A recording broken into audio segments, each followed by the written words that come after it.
Hey everyone, Adam from Running Central, and we are going to be talking today and showing a little bit about rollers, okay? More of your traditional foam roller.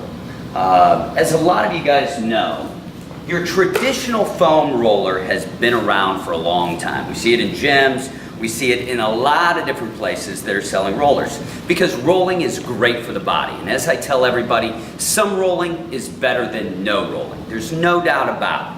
So within that, just like any tool inside of a hardware store, there is a spectrum as to the degree of the effectiveness of one tool as opposed to another tool. Products that we prefer at the store tends to be the grid. Why do we prefer the grid as opposed to a foam roller? Keep in mind, foam roller still has its place. Foam roller, air. There is air inside of here. Air is going to crush over time and it's going to lose its structural integrity.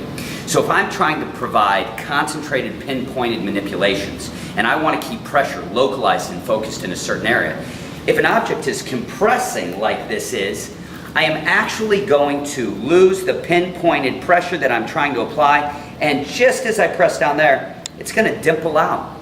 More weight, more pressure I put on, the further that dimple is going to be. As opposed to our grids, PVC core, you will not crush that, with a soft outer layer. The soft outer layer has texture. These little knobs are designed to replicate the tips of the fingers. These longer pieces designed to be a finger in its entirety, and the larger panels for the palm of the hand. So we've got brilliant texture that's been integrated to the external component, the covering of this wrapped around that PVC core. So it is going to last you much, much longer, and it is going to provide a heightened level of manipulations, which has the opportunity to increase the results that we're seeking out of our rolling techniques. Inside of the grids, we've got different sizes. These 36-inch ones can be broken down into two 18 inches. We sell 18-inch grids, and then we sell a little travel grid, which is great if you're going on a weekend trip, you're doing a destination race, and you love your grid, but you don't want to take up all the space to be able to provide one of these. Also at the same time, want to show you guys newest TriggerPoint product called the Vibe. Foam roller with the PVC core and the textured outer layering, but TriggerPoint has added a motor to this, charges on a USB cord, and now we can add vibration to the massage. What's that going to do?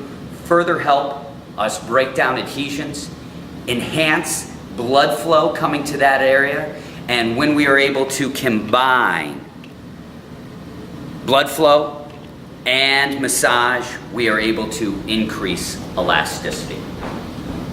So definitely come in and check these out. So we all know from watching people inside of gyms that there is an approach, probably not the best, to be using the roller. All of us have been inside a gym and seen someone getting on a roller and moving really fast up and down and saying, yep, I'm rolling, this is great, awesome. Some rolling is better than no rolling. There's no doubt about it.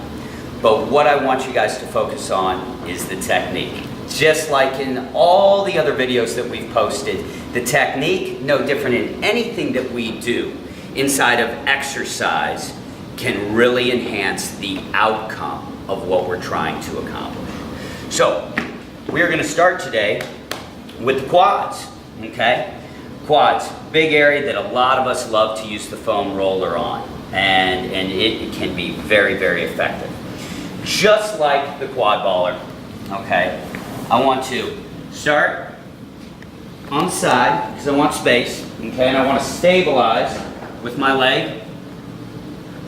And I want to make sure that my elbows are at a 90-degree underneath my ears. I don't want to get my elbows too far back because I'm going to put pressure on my lumbar spine, and that's not good. So right here, I'm nice and comfortable. I'm starting at the top of the knee, okay? And it is 2 inches down, 1 inch up. 2 inches down, 1 inch up. I find a little tight spot and I can give it a wiggle. And I proceed with this nice, methodical 2 inches, 1 inch, little wiggle here and there, all the way up the quad. When I get to the top of the thigh, I come back to the top of the knee and I can roll over 45 degrees. And I proceed with the same technique all the way down.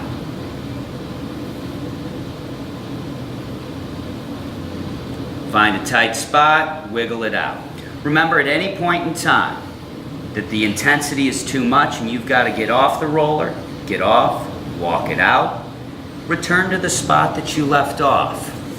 I come back to the top of the knee and I roll over onto my IT band. Again, stabilizing with the elbow, and 2 inches, 1 inch, 2 inches, 1 inch, 2 inches, 1 inch. Working that IT all the way up the thigh. Just like the quad baller, I don't want roller on bone, so I want to stop by the time that I get just south of my hip bone, and I return to the top of the knee, and I get up and I walk it out. Feels so much better. Why might you want to use the quad baller, the grid, as opposed to the quad baller? This is much more intense. For some of us who don't have, think about the muscles again as peeling layers of an onion back. Some of the level of adhesions that we have inside of our leg are going to be too intense to get on a quad baller right away. The grid can help with that. Some of us are going to have a harder time getting to the ground, and to have a little more surface area to work with on the grid is going to be advantageous over the quad baller because we got more space to work with. There's more, when we can stabilize a little bit better, we're able to apply more effective manipulations and we get better outcomes. So there's a purpose for everything in all of these, and that is how we want to take the grid and work the quads.